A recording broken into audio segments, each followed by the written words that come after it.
commencer. Simplement voilà, un micro d'écouteur, un téléphone, ça fait toujours l'affaire dès le début. Après moi je filme toujours avec mon téléphone personnellement, juste faut trouver des manières de mettre le cadrage, l'éclairage, etc. pour que ça rentre bien. J'ai trouvé un éclairage qui me convenait mieux qu'avant maintenant. Et voilà, après pour le micro, bah, moi je te conseille le Blue Yeti qui est très bien et qui est pratique pour les débutants en ASMR puisque tu peux le brancher directement à ton téléphone avec un adaptateur.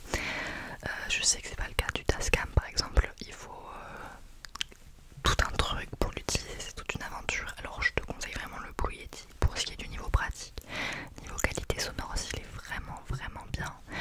Et voilà, après c'est comme ça que j'ai fait moi personnellement. Et voilà, l'essentiel c'est de faire ce qui te plaît, comme ça te plaît, ne te presse pas. Pas besoin d'acheter du matériel directement, déjà regarde si ça te plaît. Si tu aimes bien faire ces vidéos là avant de te lancer dans l'achat de nouveaux matériels, parce que ce serait bête d'acheter des choses pour qu'au final tu te rendes compte que t'aimes pas trop faire de l'ASMR. Mais il n'est jamais trop tard pour commencer, alors lance-toi comme t'en as envie, je t'assure, ça va bien se passer. Alors ensuite, la prochaine question, on me demande quand tu feras une vidéo mic leaking. Alors, sachez que j'adore ce trigger, genre vraiment, moi je suis une grande fan hardcore des bruits de bouche, je trouve ça excessivement relaxant, donc le mic leaking je trouve ça très relaxant. Néanmoins, je reste une femme sur internet, donc je sais que je ne pourrais pas faire ce genre de vidéo parce que je n'ai pas envie d'être sexualisée. Et je sais que si je commence à faire des vidéos mic leaking, ça risque d'être sexualisé, même si la base c'est juste un trigger. J'ai pas envie d'être sexualisée et j'ai trop peur que ça arrive si je commence à faire ça. Donc je préfère ne pas en faire et je pense que je n'en ferai très certainement jamais. Désolée de vous décevoir, mais j'ai vraiment pas du tout envie d'être sexualisée là-dessus. Donc voilà, j'espère que vous comprenez mon point de vue sur ce trigger là. Mais je conçois totalement que ce soit quelque chose de très relaxant et j'aime beaucoup en écouter. Je sais que ASMR Mams en fait du super. Donc si vous cherchez du mic leaking, ben, n'hésitez pas à aller écouter ces vidéos. Ensuite, la prochaine question. On m'a demandé un nombre incalculable de fois quelles étaient mes origines. Alors, mon père est français, ma mère est hollandaise. Enfin, elle est née aux Pays-Bas, elle est arrivée en France pour ses études, etc. Donc, je suis française et hollandaise. Et après, si on remonte un peu plus loin dans les origines, je sais que j'ai des origines espagnoles. Je sais plus d'où, mais je sais que j'en ai, ça je peux vous le dire. Et j'ai aussi des origines italiennes. Mon arrière-grand-père et toute ma famille en fait avant habité en Italie. Et ensuite ils sont venus en Algérie puis en France. Donc voilà, je suis française hollandaise avec des origines lointaines italiennes. Et voilà. Je sais pas pourquoi il y a autant de gens qui me demandent mes origines à chaque fois, mais si ça vous intéresse tant, bah écoutez, voilà, je réponds. Voilà. Ensuite, alors, ça c'est une question qui est intéressante. Est-ce que tu regardes tes stats et est-ce que ça te booste ou au contraire te pousse vers le bas? Je m'efforce de pas le faire, j'essaie de pas regarder les stats, mais j'avoue que j'ai tendance à quand même pas mal regarder. Et en fait, c'est pas que ça me pousse ou ça me pousse vers le bas, ça me fait un peu ni chaud ni froid en soi parce que bah, qu'une vidéo marche ou marche pas, bah écoutez, c'est la vidéo, c'est l'algorithme, je peux pas y faire grand chose. Mais j'avoue qu'il y a parfois, par exemple en ce moment, il y a certaines de mes vidéos qui font beaucoup moins de vues et ça me fait me poser pas mal de questions. Je me demande si je devrais changer mon contenu ou ce genre de choses. Mais j'ai un truc dans ma vie, c'est que j'aime pas faire des vidéos simples. J'ai beaucoup de mal avec le fait de faire une vidéo dédiée à un trigger, alors j'essaye de changer un peu. J'essaye d'en faire de plus en plus parce que je sais que c'est quand même des vidéos qui plaisent, de faire des vidéos qui sont consacrées à du tapping ou consacrées à du scratching ou consacrées à telle ou telle chose. Mais j'aime bien des fois me creuser la tête pour essayer de trouver des vidéos qui sont un peu originales, qui ne marchent pas forcément, mais en fait voilà, je regarde les stats parce que j'ai envie d'avoir un contenu qui fonctionne quand même, puisque travailler dans le vide c'est un peu triste. Mais je continue quand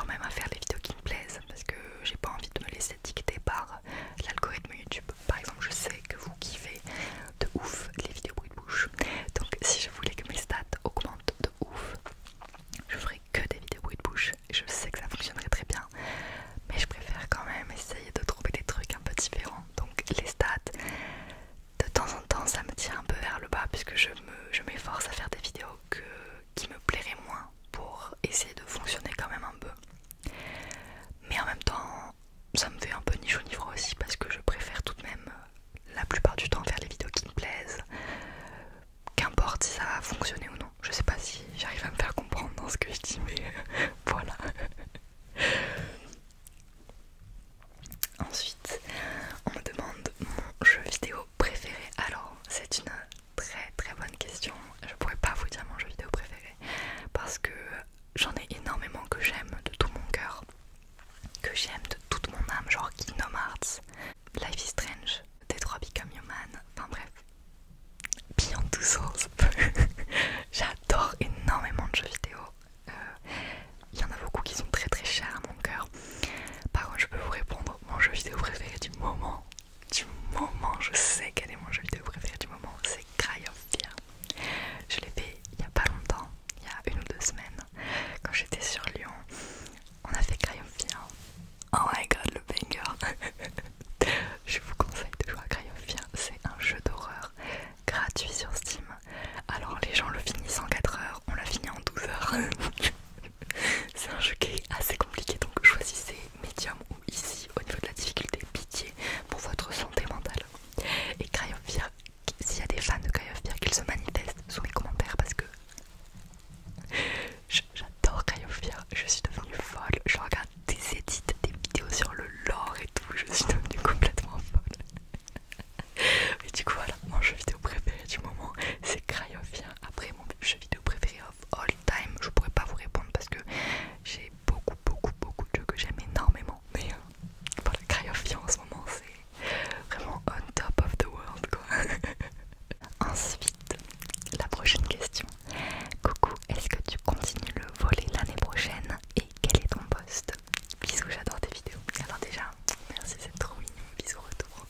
J'ai eu 13 au grand oral. J'ai le seum parce que je suis tombée sur le sujet des deux sujets que j'avais. Je suis pas tombée sur mon préféré, donc j'ai le seum. Si j'étais tombée sur mon préféré, je pense que j'aurais eu une meilleure note. En philo, j'ai eu 13 aussi. Bon écoutez, je pensais que j'avais peut-être ça. En fait, j'ai tourné à 16 de moyenne toute l'année et je pensais que j'allais avoir un 15 et tout. Bon, 13 c'est déjà très bien parce que j'ai fait un peu au feeling, mais voilà, j'ai pas révisé, hein. Je vous avoue que je suis allée au talent la philo. Et après, je suis trop heureuse. En littérature anglaise, j'ai eu 18. Donc, non, j'ai eu 19. Je sais plus. Oui, en littérature anglaise, j'ai eu 19, voilà. Sachant que j'ai eu 20 à l'écrit, donc ça veut dire que j'ai eu 18 à l'oral, voilà. Je suis trop contente parce que j'avais confondu la Statue de la Liberté et Jules César à l'écrit, donc du coup j'ai quand même réussi à avoir ça, donc ça j'en suis ravie. Et en géopo, le braquage de l'année, j'ai eu 18, je sais pas comment c'est possible. 18 c'est genre un rêve éveillé pour moi en géopo, donc ressenti, je suis ravie. Je suis trop contente. Toute ma vie j'ai espéré avoir cette mention très bien parce que je sais que je vis beaucoup pour ce qui est validation académique, ce genre de choses. Voilà, personnellement je me mets des attentes très élevées. Après je sais que mes attentes sont peut-être trop élevées des fois, mais du coup je suis très heureuse d'avoir réussi à avoir ma mention. Et voilà, j'en suis très contente, même si j'aurais aimé tomber sur mon sujet préféré au grand oral parce que c'était sur les polluants éternels, les substances polyfluoroalkylées. Je vous assure que je connaissais tout par cœur, j'ai trop le seum. Je peux encore vous le refaire à ce jour, je pense. Mais voilà, sinon je suis très contente et j'espère que tous ceux qui ont passé des épreuves aussi les ont réussi et ont eu les résultats qu'ils attendaient. Et sinon c'est pas grave, si vous avez pas forcément eu ce que vous vouliez, il n'y a aucun souci à parfois ne pas réussir, c'est pas grave, c'est normal, c'est humain. Faire des erreurs ou avoir des échecs, c'est tout à fait normal et il faut pas s'en vouloir ou être triste pendant très longtemps à cause de ça. Vous en faites pas, c'est un truc, certes ça va vous faire chier pendant quelques temps, désolé pour mon langage, mais c'est pas important, donc c'est pas grave. Si vous n'avez pas eu ce que vous souhaitez, je suis quand même très fière de vous et voilà, je vous fais des gros bisous. Voilà, c'était le passage, je vous soutiens. Alors, ensuite, on me demande quel était le métier que tu voulais faire étant petite. Moi, je voulais être cuisinière. En fait, ma maman a toujours énormément cuisiné dans la maison.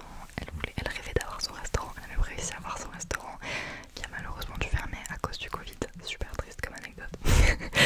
Mais donc moi, j'ai toujours grandi dans cette envie d'être cuisinière et tout. Quand j'étais petite, mon rêve plus tard, c'était d'avoir un restaurant dans un igloo. Me demandez pas, je sais pas la réponse. Dans un igloo où genre les serveurs c'était des pingouins avec des patins à roulettes, enfin des patins à roulettes, pas du tout, des patins à glace. Ils vous apportaient votre nourriture comme ça, puis moi je faisais à manger et tout dans l'igloo. Voilà, c'était trop genre mon dream quand j'étais petite et tout. Donc voilà, c'était mon rêve, c'était d'être cuisinière. Genre les gens quand ils sont petits ils rêvent d'être pompiers, ils rêvent d'être astronautes. Moi je voulais être cuisinière. C'était trop, je voulais que ça et tout. Si quelqu'un veut reprendre mon idée de l'igloo, appelez-le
si je pouvais choisir, je serais uniquement prof de littérature anglaise au lycée, ou même au moins anglais mais au lycée.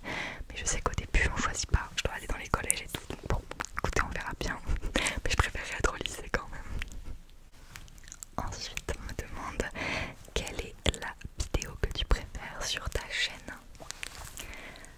Sans aucun doute, ma vidéo préférée, c'est ma vidéo à cœur ouvert que je vous ai sortie l'année dernière, où je vous parlais de ma relation avec la nourriture.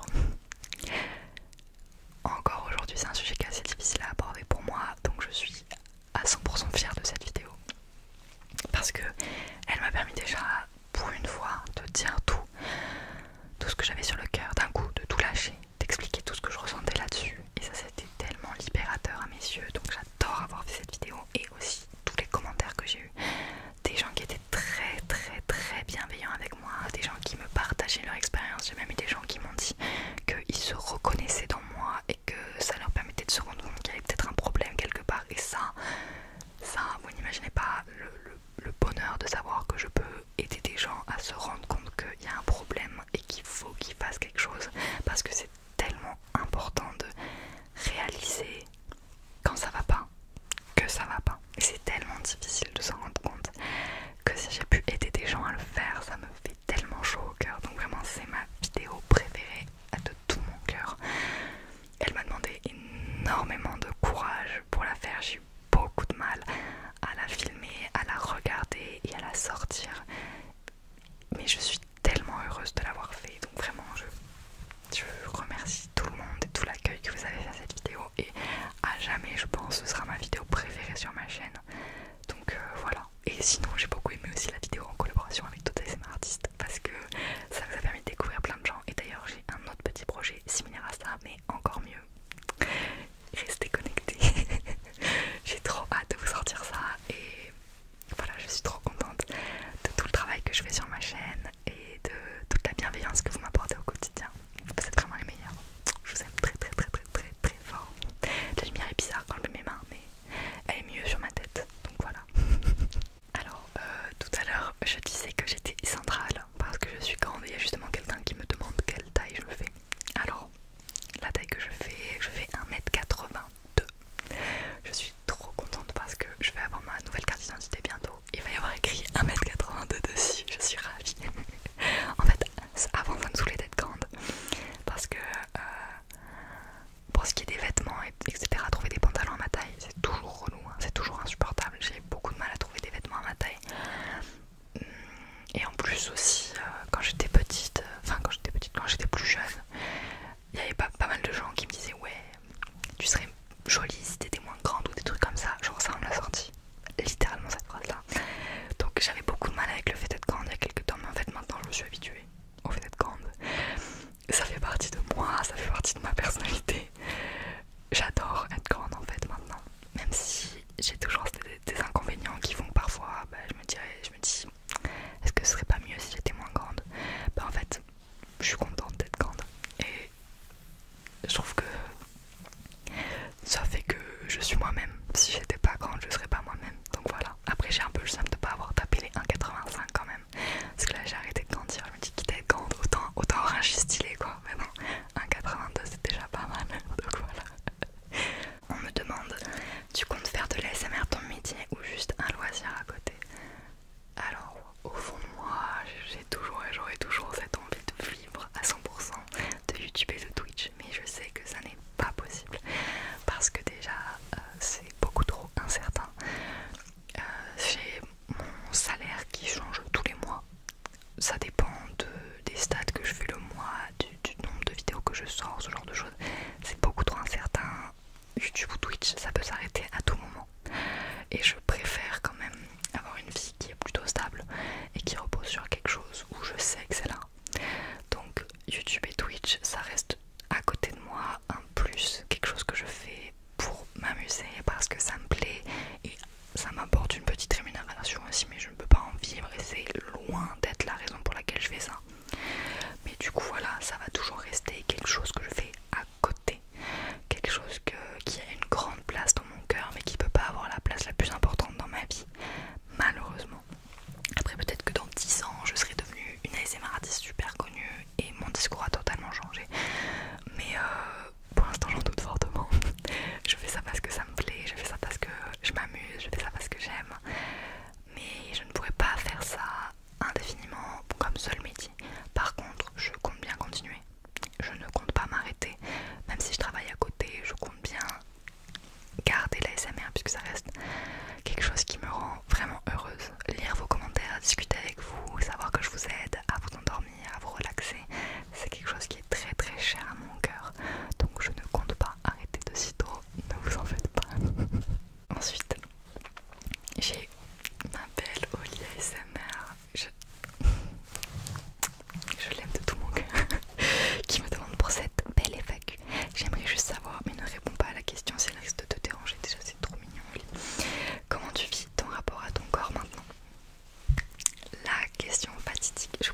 semaine, je me dis en vrai ça va.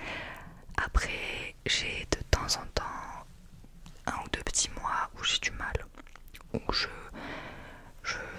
skip un peu quelques repas et tout, mais après je me ressaisis. Donc en vrai, ma relation avec mon corps elle est un peu bancale. Et ça de toute façon je le sais, dans une guérison ça peut pas se faire d'une traite. Ça peut pas être t'es au pire, bah tu vas être au mieux, c'est impossible. Donc je sais qu'il y a forcément des moments où ça retombe, mais ça finit toujours par remonter un peu. Là actuellement, un peu perplexe face à la manière dont je me sens, mais je reste quand même optimiste et je sais que ça va finir par s'arranger. Je m'en suis pas remise à 100%, je pense que je suis moins bien que à la période de l'année dernière où j'avais fait ma vidéo, mais ça va aller. Je sais que je vais réussir à me ressaisir et que je vais réussir à m'en sortir parce que j'ai pas envie de replonger, j'ai pas envie de ressombrer. Et voilà, après je vais pas trop m'épiloguer là-dessus parce que je suis maquillée et que je ne peux pas pleurer quand je suis maquillée. Donc je vais prendre une autre question, mais voilà, c'est important d'en parler. Je me suis ouverte là-dessus sur les réseaux sociaux, je peux pas juste lancer l'info comme ça et ne plus jamais en parler. Non, j'ai décidé que j'allais avouer tout ce que je ressentais, alors je vous laisse suivre mon parcours avec mon corps pour aussi vous montrer que ben ouais, des fois on s'en sort mais c'est difficile, on s'en sort mais on a quand même des moments où on a un peu de mal et c'est normal, c'est tout à fait normal. N'ayez pas honte si vous avez du mal à vous en sortir, pardon, ce n'est pas de votre faute, ce n'est pas grave, vous allez finir par y arriver, ça prend du temps, ça prend énormément d'efforts mais vous allez finir par y arriver. Voilà, prochaine question. Tu inviteras d'autres youtubeurs pour des futures vidéos et si oui, avec qui? Alors, comme je vous ai légèrement teasé tout à l'heure, il y a une vidéo que j'ai prévu de faire mais j'ai pas encore contacté les gens, donc pour l'instant je ne vous donne pas plus d'infos, mais c'est une idée que j'ai en tête. C'est un autre youtubeur ASMR qui m'a donné l'idée, je le créditerai évidemment quand la vidéo sortira, mais là silence et bouche cousue. Après sinon, faire des vidéos avec d'autres youtubeurs, je voudrais trop faire des vidéos avec les gens du Donaton. On est parti en vacances cet été à 7, je voulais trop faire une vidéo avec eux où ils testaient l'ASMR, sauf qu'au final on a été pris par le temps, je suis restée que 3 jours avec eux, donc j'ai pas eu l'occasion de faire cette vidéo. Mais j'ai trop envie de faire une vidéo avec certains d'entre eux où ils testent l'ASMR. Et même voilà, alors avec ces autres streamers, avec Dancy, avec Rubilium, avec Lux, j'ai trop envie qu'ils fassent de l'ASMR sur ma chaîne. D'ailleurs n'hésitez pas à aller voir leur chaîne Twitch, si j'oublie pas je le mettrai dans la description, mais je garantis rien les copains, je vous assure que je pense à vous, mais voilà.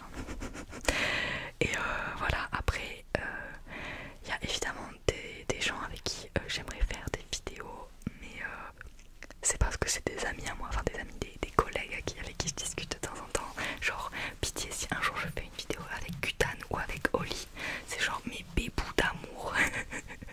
Si un jour je fais une vidéo avec eux, je pense que j'ai réussi ma vie. J'adorerais faire une vidéo avec Smooth ASMR. Je suis allée sur Lyon, j'ai pas eu l'occasion de le voir, j'ai trop le seum, mais j'adorerais faire une vidéo avec lui un jour. Ou avec Ewan ASMR, oh là là, je les adore. Bref, j'aimerais beaucoup faire des vidéos avec plein de gens. Oui, seul l'avenir nous dira si j'arrive à réaliser toutes ces envies.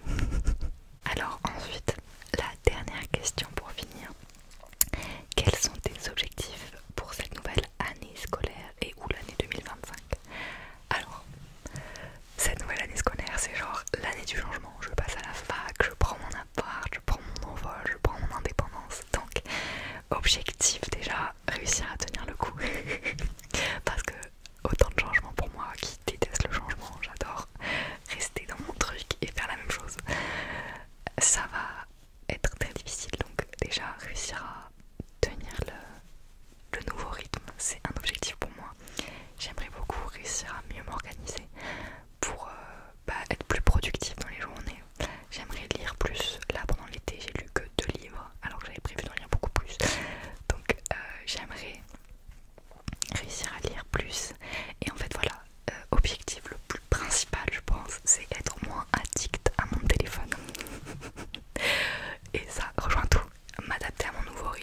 sois moins sur mon téléphone.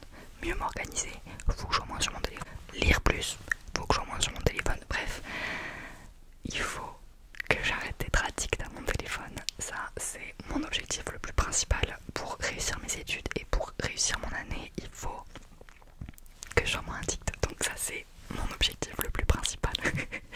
Et voilà, après ça va de pair avec tout ce qui est amélioration de soi-même, en mode girl boss. Je veux réussir à bien travailler, puisque à côté de mes études, il faudra quand même que je prenne un job. Donc il faut que j'arrive à concilier travail et études. Donc voilà, c'est tous ces objectifs de réussite qui sont quand même assez importants, mais que j'espère pouvoir réussir. Et voilà. C'est tout pour cette petite FAQ, enfin petite, ça fait 38 minutes que je tourne, je sais pas combien de temps durera la vidéo, je pense qu'elle durera une demi-heure, un truc comme ça. J'ai pas fait énormément de rigueur, c'est essentiellement du blabla, juste moi qui chuchote et de temps en temps du zapping sur mes ongles. J'espère que ça vous aura quand même plu, que vous avez trouvé réponse à vos questions, et désolé si j'ai pas pu répondre à tout le monde, je m'en excuse sincèrement, j'espère que vous m'en voudrez pas trop. Et merci encore à tous d'avoir posté des questions. Ça me fait plaisir de voir que vous êtes là, vous avez envie de savoir des choses, etc. Vous êtes présents, vous êtes investis, c'est trop mignon. Et voilà, merci beaucoup pour tout. Merci encore pour cette année, même si on n'est pas à la fin de l'année, je vous remercie parce que c'est un peu comme le cap chaque année. Fin août, la nouvelle rentrée, c'est une nouvelle année, donc je vous remercie. Alors ma rentrée elle est pas tout de suite, moi je rentre mi-septembre et tout, je suis large, bon courage à tous ceux qui ont leur rentrée genre demain. Bon, on est samedi pour moi là actuellement, mais vous la verrez dimanche, donc bon courage à tous. Et merci beaucoup pour tout ce que vous m'apportez à chaque fois. Je suis tellement heureuse de vous avoir dans ma vie. Je pense que vous pourrez remarquer dans cette vidéo que j'ai été assez souriante parce que je suis trop contente de vous répondre, d'avoir ces petites interactions avec vous, ça me fait vraiment trop plaisir. Et voilà, je suis trop heureuse de faire de l'ASMR et trop heureuse de faire ça avec vous, de partager cette expérience avec vous. Et donc voilà, je vous dérange pas plus longtemps. Sur ce, pensez bien à votre détente et à votre relaxation, car c'est la clé de votre sommeil. Bonne soirée.